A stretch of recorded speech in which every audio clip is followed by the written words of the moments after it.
Vocês abram a Bíblia comigo na Epístola de Paulo aos Efésios. A Epístola de Paulo aos Efésios, capítulo 2, do versículo 11 ao versículo 22.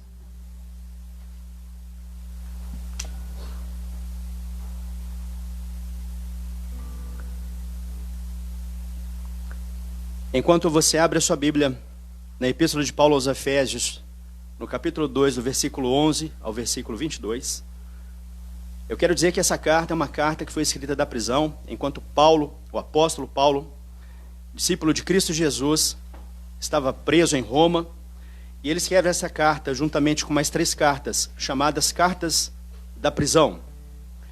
Os 3 primeiros capítulos desta epístola são doutrinários, e os 3 últimos capítulos são práticos para a caminhada cristã. Portanto, é uma carta encorajadora. É uma carta escrita para lembrar os cristãos a respeito das imensuráveis bênçãos em Jesus Cristo. E que eles não fossem somente gratos por essas bênçãos, mas que vivessem também de maneira a agradar a Deus. Vivessem praticando aquilo que eles tinham ouvido acerca do Evangelho de Jesus Cristo. O tema da palavra de hoje é Unidos pela Cruz de Cristo. Nessa carta, que Paulo está descrevendo as bênçãos de Deus sobre o seu povo espiritual, que é a igreja.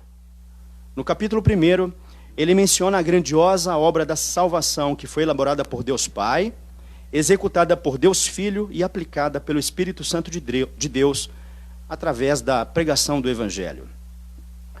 Paulo também ora para que os cristãos entendam esse mistério, esse plano maravilhoso, em que Deus Pai escolhe, elege, predestina todos aqueles que serão seus antes da fundação do mundo. Ele pede que Deus conceda espírito de iluminação.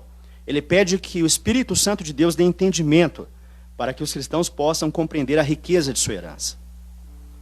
Ele também pede para que possam compreender a esperança que está reservada. Esperança essa especialmente ligada ao poder que atua neles. O poder de Deus atuante em todo cristão. O mesmo poder que ressuscitou Jesus Cristo. Paulo fala da bênção da salvação. Ele descreve a nossa situação antes de sermos alcançados pelo Evangelho. Ele diz que nós estávamos mortos espiritualmente, mortos nos nossos delitos e pecados. Éramos escravos do mundo, escravos de Satanás e escravos da nossa carne. Éramos, por natureza, filhos da ira. Estávamos debaixo do juízo de Deus. Esse é o cenário de todos aqueles que não foram alcançados pelo Evangelho da salvação. Mas Deus interviu nessa situação, e por causa do grande amor com que Ele nos amou, nos deu vida. Quando ainda éramos mortos, de escravos, mortos e condenados, Deus nos fez seus filhos. Nos fez herdeiros e parte da sua família, com o objetivo de mostrar nos séculos vindouros a riqueza de sua graça. Portanto, a obra da salvação é uma obra de Deus do início ao fim. É Deus quem escolhe, é Deus que intervém na vida do ser humano, porque nenhum ser humano é capaz de desejar a Deus, mas Deus intervém e alcança vidas para serem juntadas à sua grandiosa família. Paulo nos ensina que a salvação vem pela graça, mediante a fé. E isso não vem de vós, é dom de Deus. Paulo faz referências às boas obras que não salvam, mas que são consequências da salvação. Obras estas que foram preparadas pelo próprio Deus. Paulo diz também, mais ou menos a mesma coisa, no texto que iremos ler agora, mas do ponto de vista externo. Apenas um contexto para compreendermos melhor o texto que iremos aplicar nesta noite. Epístola de Paulo aos Efésios, capítulo 2, versículo 11 em diante. Acompanham comigo.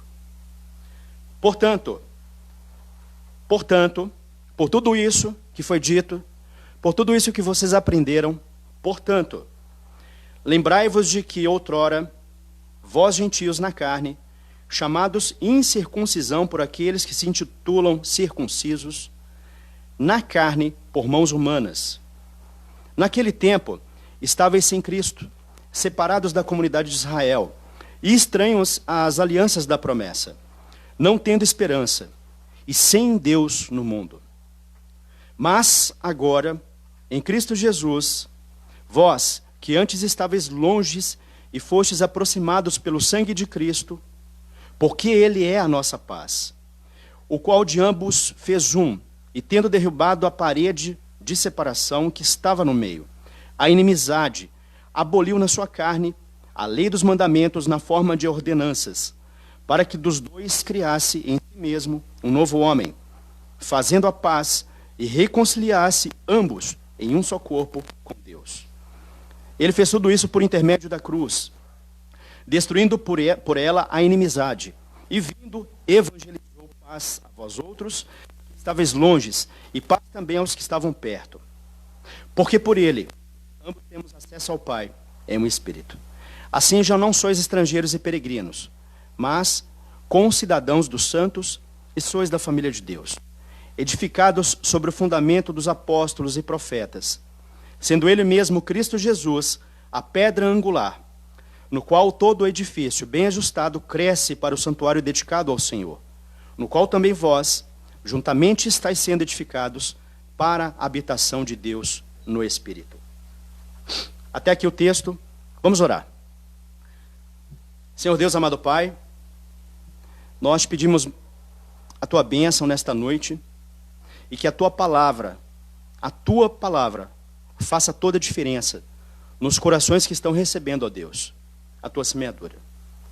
Meu santo Deus, que o pregador seja diminuído, que a pregação seja elevada, que o poder que há no Teu Evangelho alcance vidas, juntando pecadores arrependidos à Tua grandiosa família. Louvado seja o Teu grandioso nome. Receba a nossa oração em o santo nome de Jesus. Amém.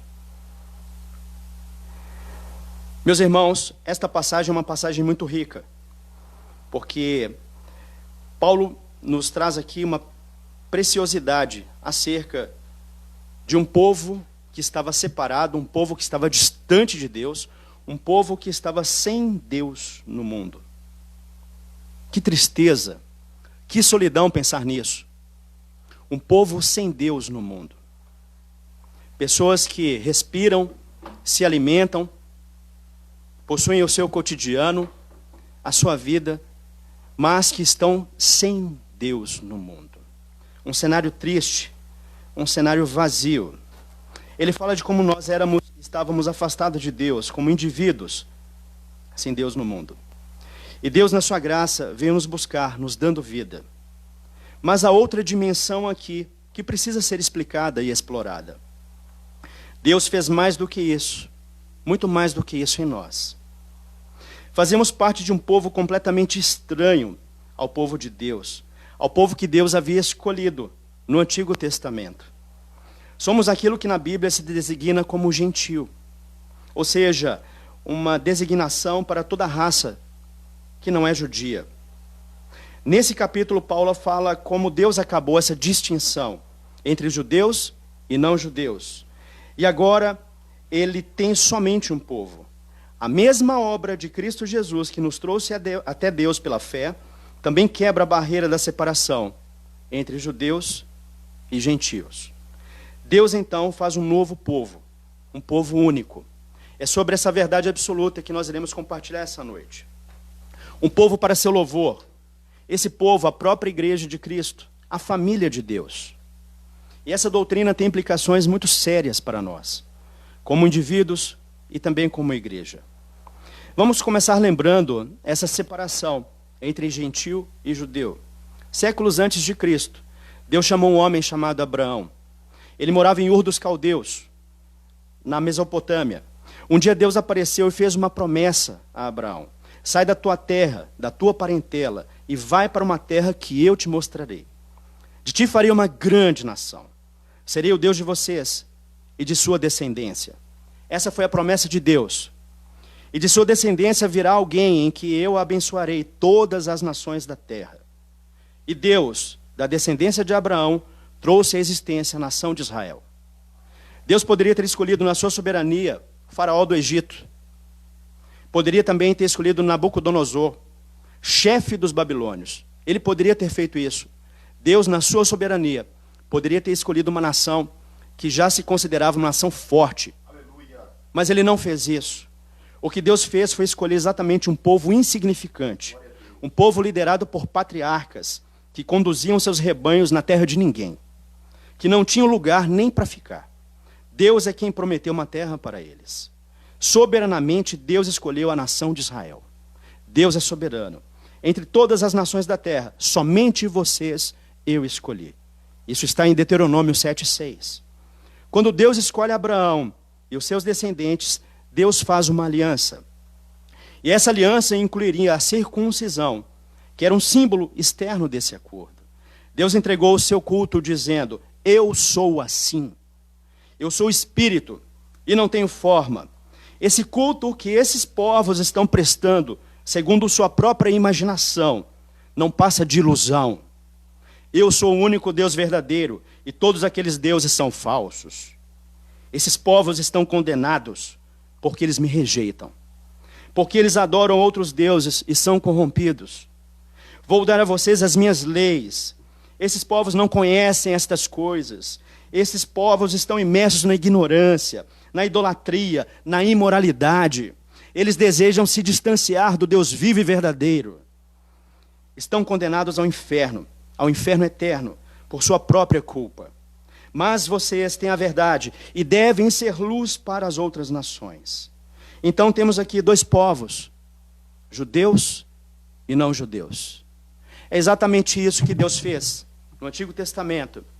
E é dentro dessa nação que a palavra de Deus foi escrita, a promessa de Deus e a vinda do Messias. Que preciosidade, meus irmãos.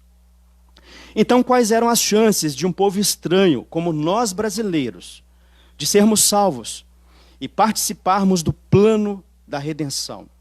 Nenhuma.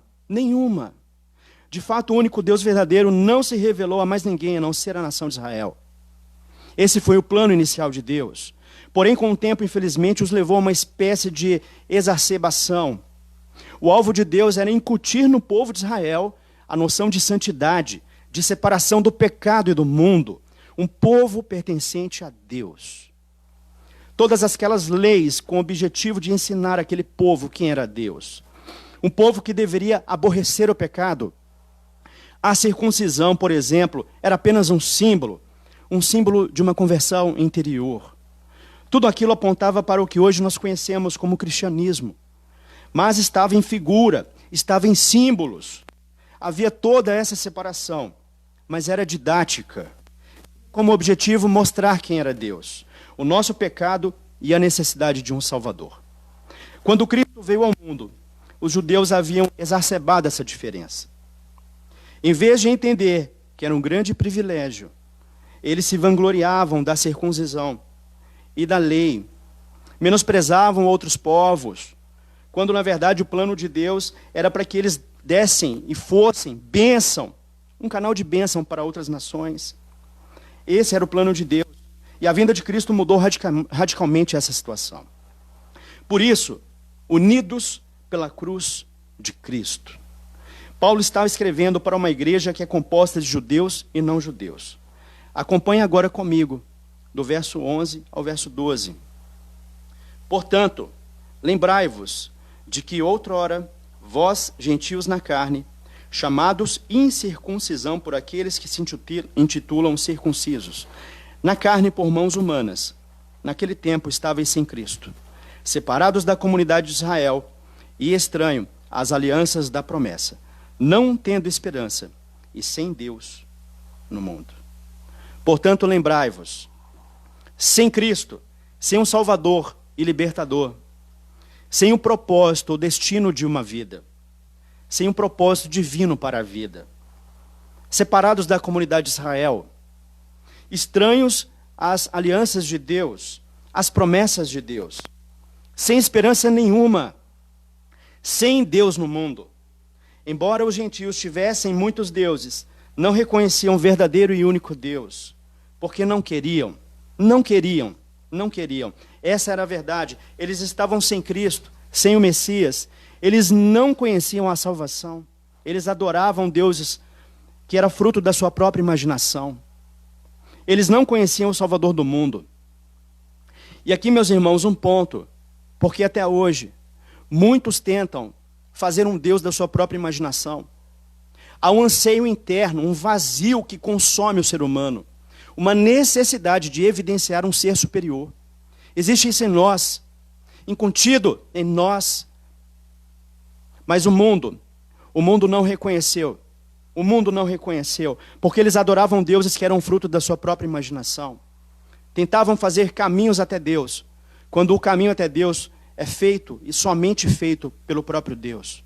Jesus disse: eu sou o caminho, a verdade e a vida. Ninguém vai ao Pai senão por mim.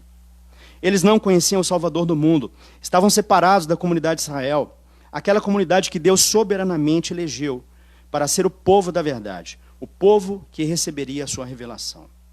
Eles eram estranhos às alianças, das promessas que Deus fez, que haveria ser um Deus daquele povo, que haveria de enviar uma salvação, que haveria de perdoar os pecados, que haveria de dar a vida eterna a um novo céu e uma nova terra, onde habita a justiça. Todas essas promessas gloriosas foram feitas à nação de Israel. Aquele povo estava fora, eram estranhos. O povo distante de Israel estava fora. Os gentios não pertenciam a essas promessas. Não tinham esperança, em primeiro lugar, porque o que eles adoravam era uma ilusão. Os deuses deles eram falsos. A expectativa que tinham de morrer e ir para um lugar maravilhoso era falsa. A expectativa que eles tinham de morrer e que iriam reencarnar, e assim se purificando, até alcançar felicidade plena, era falsa. A esperança de entrar no nirvana, num clima de se encontrar a união perfeita com o cosmo, era falsa. Todos deuses falsos. E eles idolatravam esses deuses. Não tinham esperança nenhuma de salvação, nenhuma, porque tudo era mentira. E eles viviam nessas mentiras. Não tinha esperança, e o que é pior, sem Deus no mundo. Que triste cenário, que angústia, sem Deus no mundo. Perambulando, mortos espirituais, comendo, dormindo, respirando, sem Deus no mundo. Que profunda solidão de uma pessoa que está sem Deus no mundo. Esse mundo desafiador, um vale de lágrimas que nos mete medo. Essa era a situação dos gentios. E essa situação também era a nossa situação de brasileiros, porque nós estávamos completamente perdidos e condenados. Todas as nações. Todas as nações. Mas no verso 13, nós temos uma verdade consoladora. Mas agora. Esse agora aponta para a intervenção de Deus no tempo e no espaço. Aponta para a chegada de Deus para reverter essa situação. Mas agora em Cristo. Ou seja, Deus veio a este mundo na pessoa de Jesus Cristo. A intervenção divina para salvar povos de todas as nações, línguas, tribos. Assumiu a forma humana, se tornou um de nós. Morreu na cruz como nosso representante, pagando a culpa pelo nosso pecado. Foi sepultado e ressuscitou ao terceiro dia. A obra expiatória realizada por meio da morte de Cristo na cruz retirou o castigo que havia sobre nós. Cristo veio ao mundo. Veio ao mundo. Que palavra abençoada, meus irmãos. Que palavra abençoada. E todo aquele que confia somente em Cristo para a salvação, seja judeu ou gentio, é levado à união espiritual e intimidade com Deus. Unidos pela cruz de Cristo. Agora há vários benefícios que contrastam com o antigo cenário de separação. Esse cenário que havia antes. Mas agora, em Cristo Jesus, vós, versículo 13, que antes estáveis longe, fostes aproximados pelo sangue de Cristo. O primeiro benefício é que agora, este povo que estava fora, este povo que estava sem esperança, este povo que estava sem Deus no mundo, fostes aproximados. Aproximados pelo sangue de Cristo. Quando reconheceram seu estado de separação, E agora, pela fé na obra de Cristo, creram em Cristo. E aqui não é fé na fé. Não é fé, uma força de pensamento positivo. Não é nada disso. É fé em Cristo Jesus. Fé na obra salvífica de Cristo Jesus. Agora esse povo é um povo aproximado ao povo de Deus. E os que antes estavam longe, pelos seus próprios pecados, foram aproximados pelo sangue de Cristo. Quando creram em Cristo e quando entenderam o que Ele fez na cruz do Calvário. A fé que salva é a fé na obra de Cristo Jesus. O segundo benefício é que este povo agora, eles foram reconciliados. Fostes reconciliados. Verso 14. Porque Ele é a nossa paz. Porque Ele é a nossa paz. Ele é a nossa paz. Paz entre judeus e entre gentios. Paz entre as nações que estavam separadas. Dois povos distantes, porém com algo em comum. Ambos pecadores, tanto judeu quanto gentio, só podem ser salvos da mesma maneira. Pela graça, mediante a fé na obra de Jesus Cristo na cruz. Unidos pela cruz de Cristo. Portanto, não há mais diferença. Em terceiro lugar, o terceiro benefício é que a vinda de Deus em Cristo Jesus derrubou a inimizade, ainda no verso 14. Porque Ele é a nossa paz, o qual de ambos fez um, e tendo derribado a parede da separação que estava no meio, a inimizade. Derrubou a parede de separação que estava no meio, aboliu na sua carne a lei dos mandamentos, na forma de ordenanças, para que de dois povos criasse em si mesmo um novo homem. No templo de Jerusalém havia um muro, e esse muro era chamado de muro dos gentios. Separava judeus e gentios. Havia uma separação. Mas Paulo olha para este muro, e ele vê um outro muro. Ele vê um muro que era representado por este muro físico. Este muro era a lei de Deus. A lei de Deus e seus mandamentos. Porque a lei de Deus mostra que nós somos pecadores, atraindo a inimizade de Deus. Cristo aboliu na sua carne quando estava sendo crucificado. Num certo sentido, a lei estava sendo pregada na cruz. No sentido de que na cruz se encontra o verdadeiro cumprimento em Cristo Jesus. O cumprimento das leis está em Cristo. A lei nos leva até Jesus Cristo. E agora, quando eu olho para a cruz, entendo que nada poderia fazer por mim mesmo para pagar um alto preço, mas Cristo pagou. Espiritualmente, uma nova pessoa em Cristo, ela não é mais judia e muito menos gentil, mas agora somente cristã. Uma nova pessoa em Cristo, ela é uma cristã, é um cristão que vive em meio a esse mundo de aflições, unidos uns aos outros e reconciliados com Deus. No verso 16, e reconciliasse ambos em um só corpo com Deus, por intermédio da cruz, destruindo por ela a inimizade, unidos pela cruz de Cristo. Em quarto lugar, Ele é a boa nova.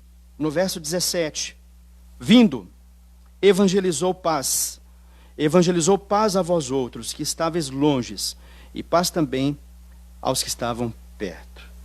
Cristo, o próprio Deus, o Deus da paz, é quem nos trouxe a paz. Ele desceu do céu à terra. Ele é o anúncio da salvação para todos os povos, línguas, tribos e nações.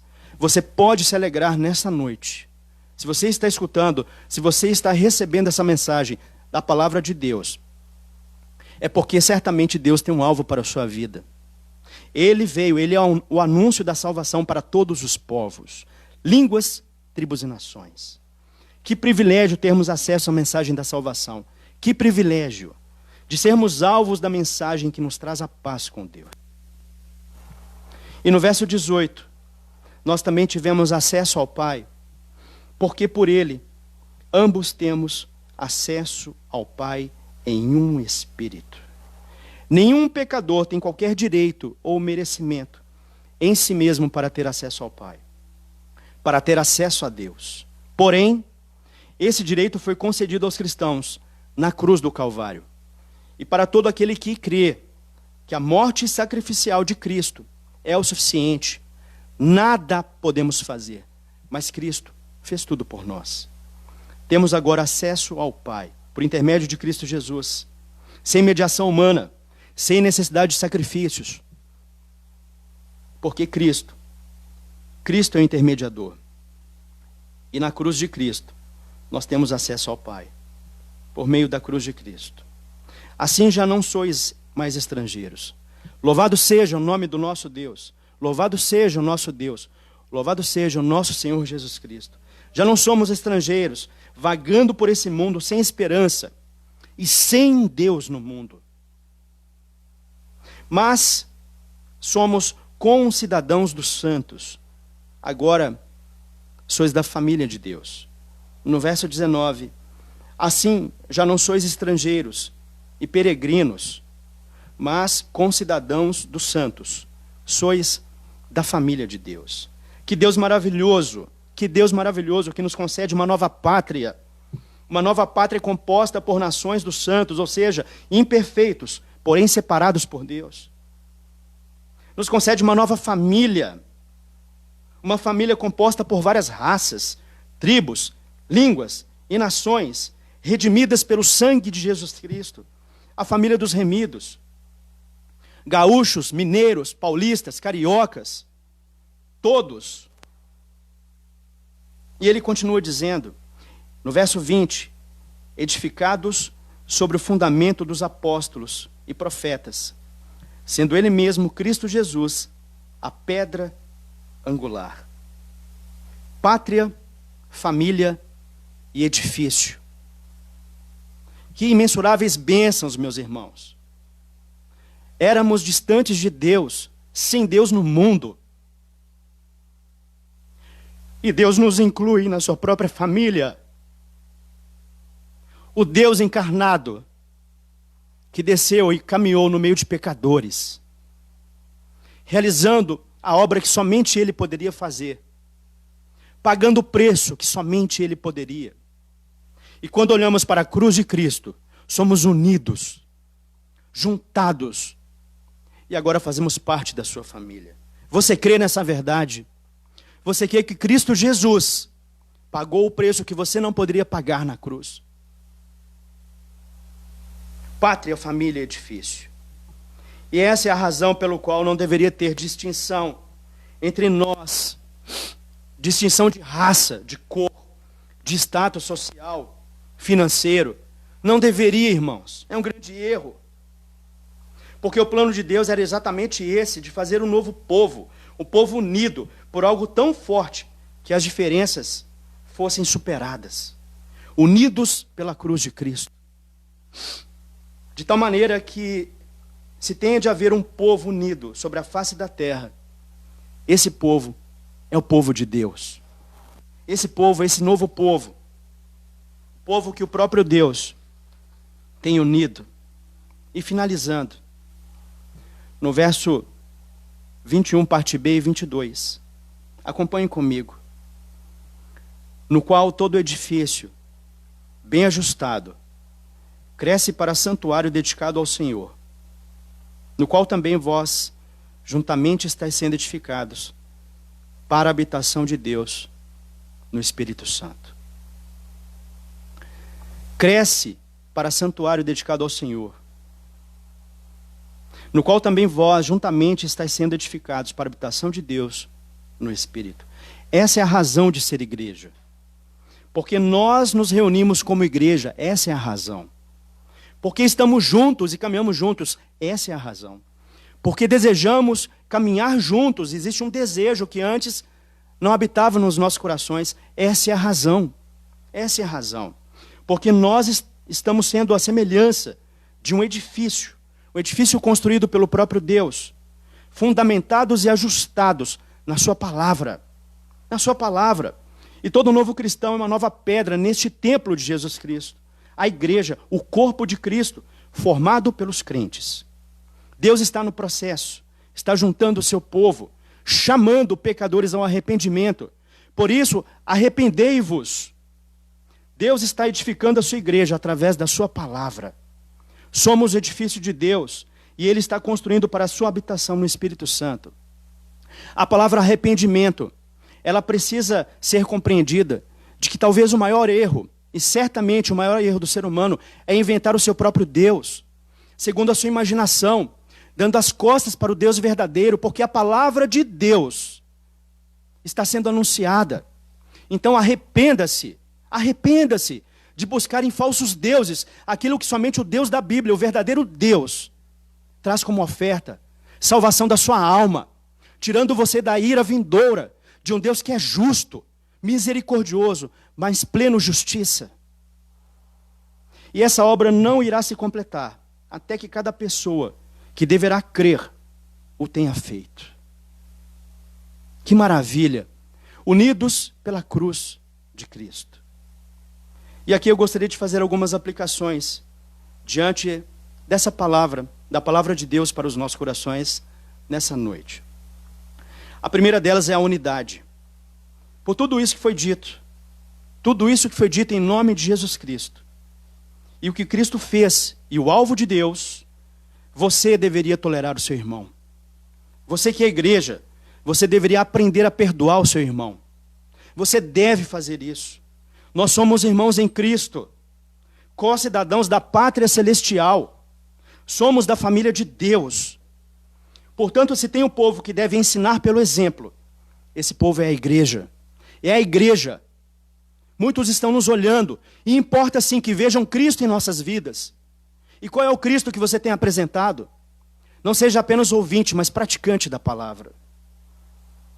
E em segundo lugar, embora temos todo o respeito pela nação judaica, entendemos que ela cumpriu sua função na história da redenção. Entendemos perfeitamente o movimento de transição dos símbolos e figuras para o cumprimento da nova aliança em Cristo Jesus. Nós entendemos tudo isso. Nós, como igreja, entendemos tudo isso. Então também não faz sentido alguns líderes trazerem para dentro das igrejas elementos como se vestirem como rabino, construção da réplica do Templo de Salomão. Qual é o sentido disso, meus irmãos? Qual é o sentido disso?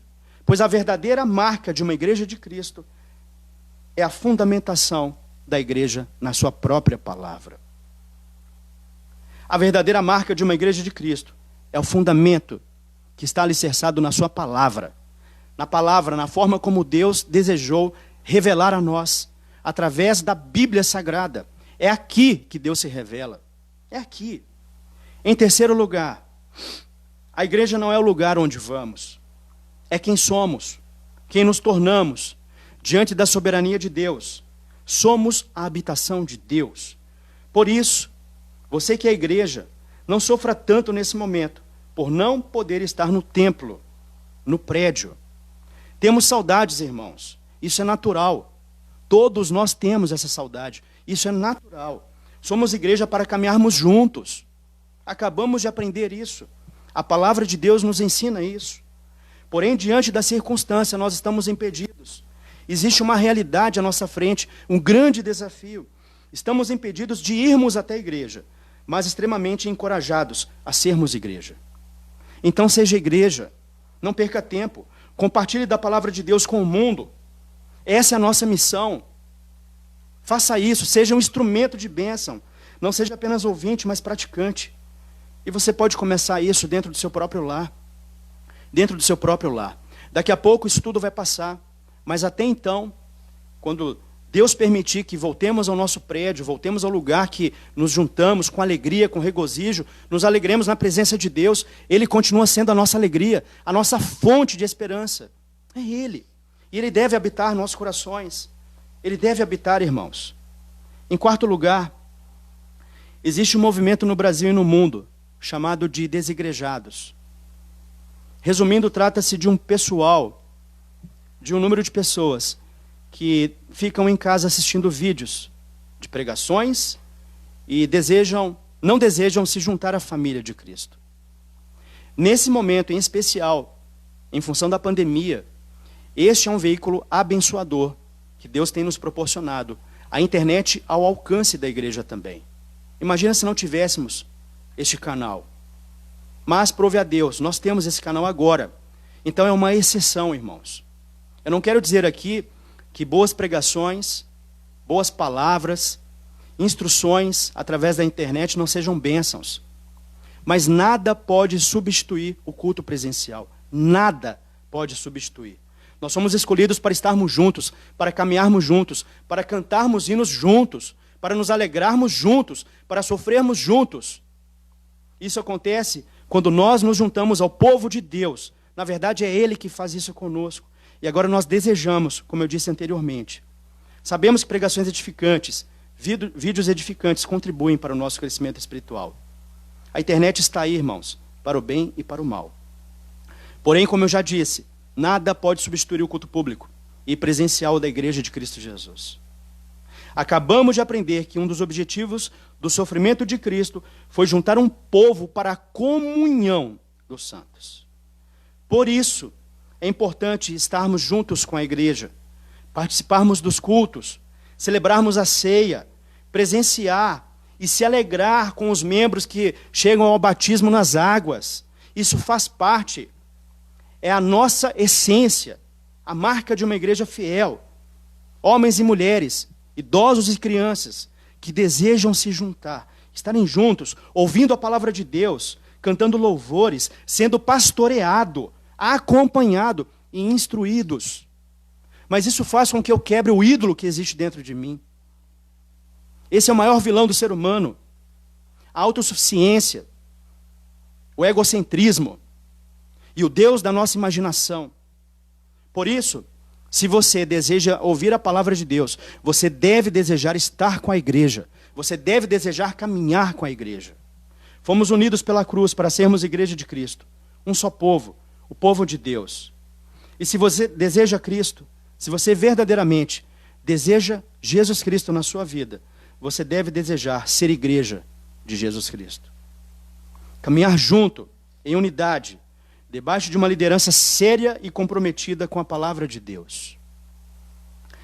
Para você que ainda não faz parte de nenhuma igreja, quando a pandemia passar, e quando Deus assim desejar, não busque uma igreja mais próxima da sua casa. Busque uma igreja que esteja fundamentada na palavra de Deus. Você deve fazer isso. Enquanto isso, leia a Bíblia. Leia a Bíblia. Pois essa é a única maneira que você vai encontrar de diferenciar entre igrejas sérias e falsos mestres. A minha oração nessa noite é que essa palavra, ela frutifique no seu coração. Que você possa compreender que agora nós pertencemos a um povo cujo qual o próprio Deus tem chamado. E você, qual será a sua reação diante da ação de Deus na sua vida?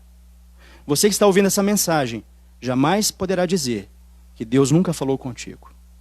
Que Deus te abençoe grandiosamente, que Deus nos abençoe e ilumine o nosso entendimento.